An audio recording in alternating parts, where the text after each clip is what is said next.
क्रूस पर लटके हुए यीशु मसीह के मुख से निकला हुआ ये तीसरी वाणी।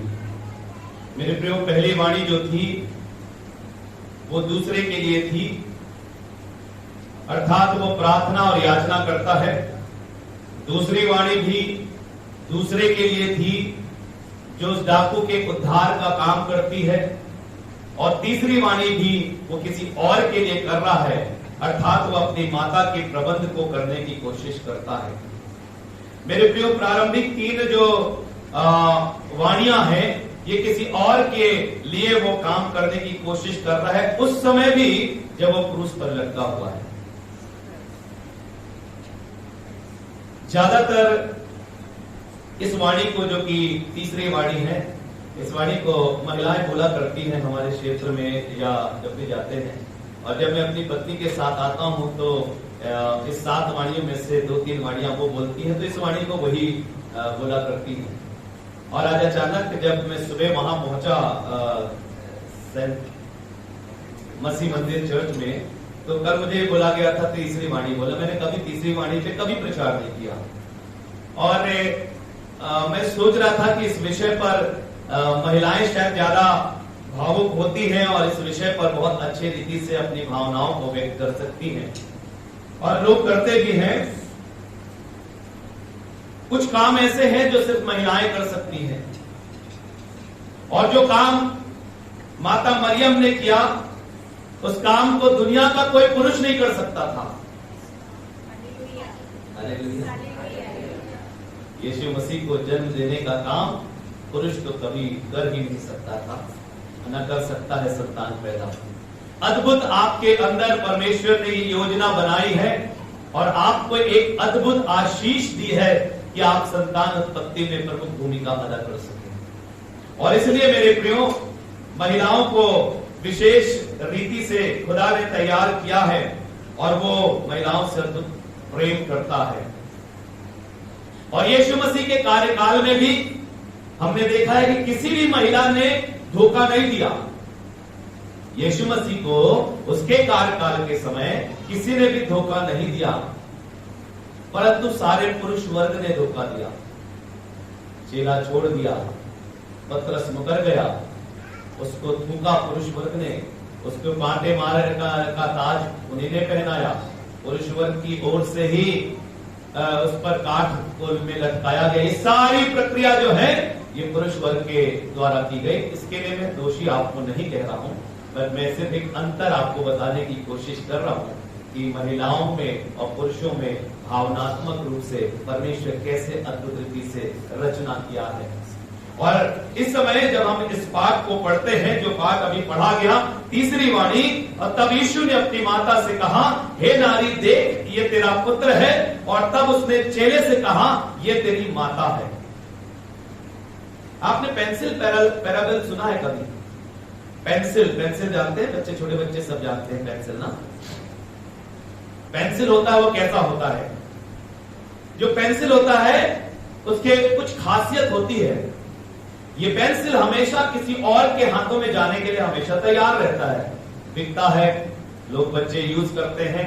छोटे बच्चे से बगल के बच्चे को भी चाहिए तो उसे दे दिया करता है, और इस तरह से वो दूसरों के हाथ में जाता है।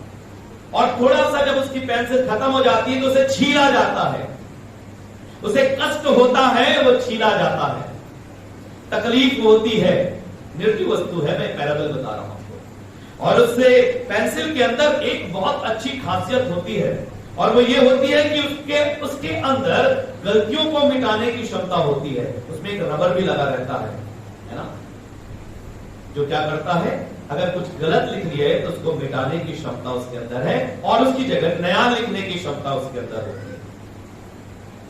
अंदर से कैसा है पेंसिल, ये बहुत इंपॉर्टेंट होता है, क्योंकि जिससे लिखता है वो बहुत मजबूत होना चाहिए, और वो भी कभी भी अपना काम बंद नहीं करता, अंतिम समय तक काम करता रहता है, उसको यूज करते हैं। वैसा ही मसीही जीवन या प्रभु यीशु मसीह का जीवन था, दूसरों के हाथ में जाने के लिए तैयार हो गया। दुनिया की किसी ताकत, किसी शासन में इतनी ताकत नहीं थी कि यीशु को पकड़ ले। उसने खुद को समर्पित किया, तब रोमी शासक पकड़ पाए, और वो छीला गया, बहुत ज्यादा तकलीफ उसके अंदर हुई, पूरे मांस छीन लिए गए उसके। उसने दूसरे की गलती को मिटाने का भी काम किया। बोला, हे पिता क्षमा कर, ये नहीं जानते कि ये क्या कर रहे हैं। उसने नई इबारत लिख दी उस क्रूस के काट में लटके हुए। उसने कहा, उद्धार का समय अभी भी है। डाकू को उसने कहा, स्वर्गलोक में होगा। अंतिम समय तक अपने आप को काम करते रहने का कार्य किया यीशु मसीह ने। सबसे सुंदर उदाहरण उसने हमारे लिए प्रस्तुत किया। और अभी इस समय जब वो कहता है कि हे नारी देख, ये तेरा पुत्र है, और तब चेले से कहा, ये तेरी माता है। अर्थात अपने पारिवारिक जीवन की जिम्मेदारियों को उसने बखूबी पूरा करने की कोशिश अंतिम समय तक करी। और शायद उसे व्यवस्था की वो बात याद होगी जो 5वीं आज्ञा में लिखा हुआ है, अपने माता पिता का क्या करना, आदर करना। और उस आज्ञा का पालन करते हुए वो अपने सारे उस रिस्पॉन्सिबिलिटी को पूरा कर रहा है जो उसके मां के प्रति उसके लिए रह गया था। अब प्रश्न ये होता है कि पिता कहां था, यूसुफ कहां थे? इतिहासकार कहते हैं कि यूसुफ जो थे उम्र में मरियम से बहुत बड़े थे, काफी बहुत बड़ा लंबा गैप था। और यह भी कहा जाता है कि यूसुफ का मरियम के साथ में कभी कोई फिजिकल रिलेशन नहीं हुआ। यह भी कहा जाता है, इतिहासकार कहते हैं कि ये जो उसके भाई बहन, तब आप कहेंगे बाइबल में तो भाई बहनों के बारे में लिखा हुआ है, ये उसके भाई बहन उसकी पहली पत्नी के बच्चे थे। और इसीलिए शुरुआती समय में उसे पागल कहा करते थे। वो कहते थे ये कैसे कैसे काम करता है, और उसके विरोध करते थे। परंतु बाद में जब उन्होंने यीशु मसीह के बारे में जाना समझा, तब वो चेला जो याकूब था वो भी उसको उसने ग्रहण किया, उसका भाई था। मेरे प्रियो, यूसुफ वहां पर नहीं थे, और इस सारी घटनाओं के कारण से कैथोलिक लोगों के अंदर ये बात कही जाती है कि अंत तक शी वॉज वर्जिन, इसीलिए उसे वर्जिन मैरी कहा जाता है। वो ये भी कहा जाता है कि एक रथ स्वर्गदूत का आया और सदैव उनको ऊपर उठा लिया, उनका विश्वास है माता मरियम को लेकर गए, क्योंकि उन्होंने बहुत बड़ी भूमिका अदा की थी। चलिए हम आते हैं अपने विषय पर, जहां पर ये बात है, अगर इस बात को प्रदर्शित या इसके बारे में बोलने की बात की जाए तो माता मरियम की व्यथा का अनुमान लगा पाना भी हमारे लिए असंभव। माता मरियम के दर्द और उसकी व्यथा को बता पाना हमारे लिए असंभव है मेरे प्रियो। जब पहली बार जब वो कुंवारी थी, तब स्वर्गदूत जिब्राइल आकर कहता है और उससे बोलता है, ये बालक महान होगा, जो उत्पन्न होने वाला है वो परमेश्वर का पुत्र कहलाएगा। परमेश्वर उसको दाऊद की सिंहासन उसको सौंपेगा और याकूब के घराने में वो सदा राज्य करेगा। तो उसे लग रहा होगा, प्रभु ये कैसा राज्य है। शायद उसके अंदर एक पीड़ा उत्पन्न हो रही होगी, शायद वो ये भी सोच रही होगी कहीं ये झूठ तो नहीं है ये बात जो जिब्राइल ने कही थी। वो ये भी याद कर रही थी कि जब यीशु पैदा हुआ तो विभिन्न विभिन्न देशों से बड़े बड़े महारथी और ज्योतिषी आकर उसको क्या किए थे, सोना गंधरस लोबान चढ़ाकर उसे सम्मानित किए थे। राजा इतना भयभीत था कि उसके विरुद्ध में उसने प्रक्रियाएं की, आदेश दिया। मेरे प्रियो, मरियम जो थी वो दर्द से और पीड़ा से अपने आप को बोल भी नहीं पाती होगी। ओ मेरे बेटे, जिसको मैंने अपने साथ रखकर उसका पालन पोषण किया, जिससे मेरी मोहब्बत थी, और वो बेटा जो था वो अद्भुत था, ये मुझे बताया गया था। और ऐसी परिस्थिति में इस जगह जहां पर वो अभी थी, निश्चित रूप से वो बहुत दुखी थी। पर उसे शायद शिमोन की भविष्यवाणी अब याद आई होगी, जहां पर शिमोन ने कहा था कि क्या होगा कि जो तेरा जीवित पुत्र है उसको क्या किया जाएगा, उसकी स्थिति से तू वेदना से भर जाएगी, है ना मेरे प्रियो। हाँ, तेरा प्राण भी क्या हो जाएगा। पर एक मां इसके बावजूद कैसे स्वीकार कर ले कि मेरे बेटे के साथ ऐसा। परंतु रोमी शासन की व्यवस्था में के कारण से वो चाहकर भी कुछ नहीं कर पा रही थी। उसको कोई अधिकार नहीं था कि ऐसे सजा याफ्ता लोगों के रिश्तेदार उसके पास आए या उसे पानी पिलाएं या उसके साथ में कोई अच्छा बर्ताव करे। ये आदेश था कि आप नहीं कर सकते थे। सो बेचारी उस आदेश के कारण चुपचाप उस क्रूस के दूर पर खड़े होकर वो सारी चीजें देख रही थी और वो इंतजार कर रही थी, शायद कोई मिरेकल होगा। काना की घटना को याद कर रही थी, ये तो वही है जिसने क्या किया था, वो पानी को दाखरस बना दिया था। ये मेरा बेटा अद्भुत है, ये परमेश्वर का बेटा है, इसके आश्चर्य कर्मों को मैंने देखा है। ये 5000 लोगों को 5 रोटी 2 मछली खिलाकर तृप्त कर दिया। इसने अद्भुत अद्भुत काम किया, इसने लाजर को जिंदा कर दिया, इसने वो तमाम काम किए। और शायद मरियम इस बात की गवाह होगी, मां को सब बातें मालूम। पर आज ये मां बड़ी पीड़ा के साथ उस क्रूस के पास खड़े होकर देख रहे थे। और यीशु मसीह जब ये बात कहते हैं कि देख ये तेरा माता है, तेरा पुत्र है, यूहन्ना के लिए जब कहते हैं तो अपने रिस्पॉन्सिबिलिटी को पूरा करते हैं। आपको पता है दुनिया में सबसे सुंदर श्रेष्ठ कृति क्या थी? आदम सर्वश्रेष्ठ कृति नहीं था। हवा जब बनाई गई तो एक परिवार के रूप में परमेश्वर ने जुड़ा, परिवार का निर्माण किया। It was wonderful creation of God. वो परिवार सबसे श्रेष्ठ कृति था परमेश्वर का। और शैतान उसी परिवार पर उस दिन भी अटैक किया और आज भी अटैक करता है। और उस परिवार की रक्षा करना हमारी जिम्मेदारी है, उनके साथ प्रेम करना हमारी जिम्मेदारी है। हमारी रिस्पॉन्सिबिलिटी है कि हम अपने माता पिता के लिए, अपने बच्चों के लिए, अपने बुजुर्गों को उतना सम्मान करें, उनसे प्यार करें, उसके लिए की गई रिस्पॉन्सिबिलिटी को पूरा करें। कई बार जब वृद्धाश्रम खुल जाते हैं, बड़ी दुख होता है कि बच्चे अपने माता पिता को कैसे छोड़ देते हैं। कई बार घटनाओं को हम पढ़ते हैं तो पाते हैं कि माँ को एक पिंजड़े के समान कमरे में बंद कर दिया गया। हमारे ही आसपास के शहरों में ये घटनाएं होती दिखती हैं। लोगों ने अपनी रिस्पॉन्सिबिलिटी को भूल गए हैं। और वैसा ही कई बार माता पिता अपने बच्चों को रिस्क दिलाकर अपने लिए वो परिस्थितियां भी पैदा कर देते हैं। पर उसके बावजूद एक बच्चे के लिए उसके माँ बाप से बड़ा कोई नहीं, क्योंकि इस दुनिया में लाने का काम और इस दुनिया में आपके अस्तित्व को बनाने का काम आपके माता पिता ने किया है। और आज अब हम जो कुछ हैं अपने माता पिता के कारण से हैं। सो हर एक परिस्थिति में अपने माता पिता का आदर करें और अपने जिम्मेदारियों को पूरा करें। यीशु मसीह के द्वारा से इस संसारिक रिश्ते की अंतिम जिम्मेदारी को उसने पूरा किया। इस संसारिक रिश्ते का अंतिम जिम्मेदारी अब वो समाप्त हो गई।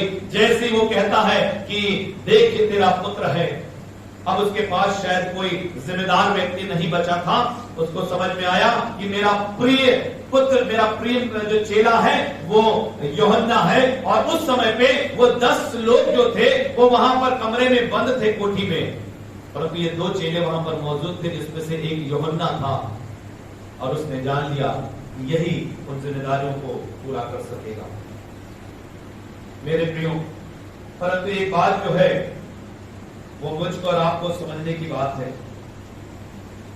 अगर यीशु मसीह इस जिम्मेदारी को पूरा नहीं करता तो आपको पता है क्या होता? तब शैतान जैसे अय्यूब के बारे में जाकर दोष लगा रहा था परमेश्वर से, वही दोष वो फिर प्रभु यीशु मसीह के ऊपर लगाता और कहता कि तू संसार में मनुष्य के रूप में गया था और एक जिम्मेदारी तूने उसको पूरा नहीं किया जो मां के लिए करता। तो यीशु मसीह ने अंतिम समय में भी अपनी मां के लिए रिस्पॉन्सिबिलिटी को बुलाया। मेरे प्रिय जवान बच्चों, जो लोग आने वाले समय पे माता पिता होंगे, जो जीवन में बढ़ेंगे आगे, इस बात को याद रखिए, माँ बाप से बड़ा और कोई नहीं है। आपके पारिवारिक रिश्तों में, आपके सामाजिक रिश्तों में माता पिता सर्वोच्च स्थान पर परमेश्वर के बाद होते हैं। इसको कभी मत भूलिए। उनके साथ में वही प्रेम रखिए जैसा आप अपने साथ में करते हैं। और इसलिए मेरे प्रियो, एक बात जो यहाँ पर समझने की बात है वो ये है, यहाँ पर जब यीशु मसीह कहते हैं कि यूहन्ना जो है वो क्या करेगा, तेरी देखभाल करेगा। So it was wonderful. एक सर्वश्रेष्ठ जो मिसाल है वो है सब्स्टिट्यूशन और सब्स्टिट्यूट का। उसने अपने सब्स्टिट्यूशन इंस्टीट्यूशन के रूप में यूहन्ना को प्रस्तुत कर दिया। जो चिंता उसकी थी कि मां के प्रति उसका पालन किया। पर एक बात जो मेरी पत्नी ने इस रिलेशन को प्रकट किया, और जब भी हम लोग वचन प्रचार करते हैं, जब वो साथ रहती है, हम प्रार्थना के साथ निकलते हैं, जो वचन हमको प्रचार करना हम एक दूसरे के साथ शेयर करते हैं, और तब अलग अलग प्रकाशन परमेश्वर देता है। तो उन्होंने कुछ समय पहले इस वचन को प्रचार किया था और बहुत सुंदर बात परमेश्वर की ओर से उन्हें मिला था। और आज भी सुबह उन्होंने मुझसे बोला कि आपने वहां ये बोला कि नहीं? मैंने बोला नहीं बोल पाया मैं वो बात। तो उन्होंने मेरी बात कही कि जब काना के विवाह में यीशु मसीह मौजूद थे, तब उन्होंने अपनी माता को क्या कहा था? हे महिला, है ना? हे महिला कहकर पुकारा था। और हमें कई बार लगता है कि ये बड़ी खड़ी भाषा है, ऐसा कैसे कोई कह सकता अपनी मां को हे महिला, है ना? शायद बुरा मान जाए, शायद अच्छा ना लगे, शायद ये लगे कि इसे कुछ सिखाया नहीं गया है। और यहां पर भी उसने मां नहीं कहा, समझ रहे हैं आप? पर कहा हे नारी देख, ये तेरा पुत्र है। क्यों कहा यीशु मसीह ने उसे नारी? निश्चित रूप से ये एक रिवलेशन है परमेश्वर की ओर से। यीशु मसीह को मरियम ने पैदा किया, ये तो सत्यता है, सच है। परमेश्वर ने उसको तैयार किया था। उस समय धरती में सबसे पवित्र स्त्री के रूप में पहचाने गए थी, इसलिए उसे यीशु ने उससे जन्म लिया। परंतु एक महिला या एक मानव होने के कारण से इस स्थान पर जहां पर क्रूस के पास मरियम खड़ी थी, इसलिए खड़ी थी विभत्स चेहरा देखकर, अपने बेटे की दुर्दशा को देखकर शायद मुख मोड़ लेती, शायद वहां से चली जाती, पर शी वाज स्टैंड देयर, वो खड़ी रही क्योंकि कुछ होने वाला था। उसके बेटे ने फिर उससे कहा, वो तब भी बुरा नहीं मानी जब काना ने बोला था, और अभी भी बुरा नहीं मानती है जब उसने कहा हे नारी देख, क्योंकि यीशु मसीह उससे जन्म लिया था। अब यीशु मसीह से मरियम को जन्म लेने की जरूरत है। हालेलुया। एक मनुष्य होने के कारण उसके उद्धार की आवश्यकता यीशु मसीह से थी। इसीलिए कहता है हे नारी देख, ये तेरा पुत्र है।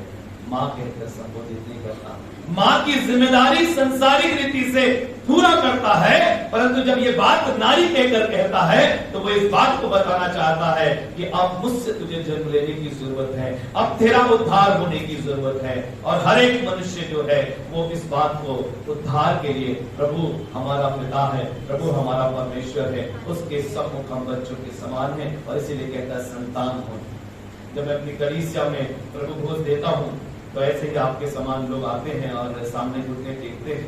तो मेरे पिताजी भी आते हैं और वो घुटना टेकते हैं। जब वो पहली बार ऐसा हुआ था तो मुझे बड़ा ऑकवर्ड सा लगा, तो मैंने अपने पापा से बोला, पापा आप तो घुटने मत टेका करो, मुझे थोड़ा सा ठीक नहीं लगता।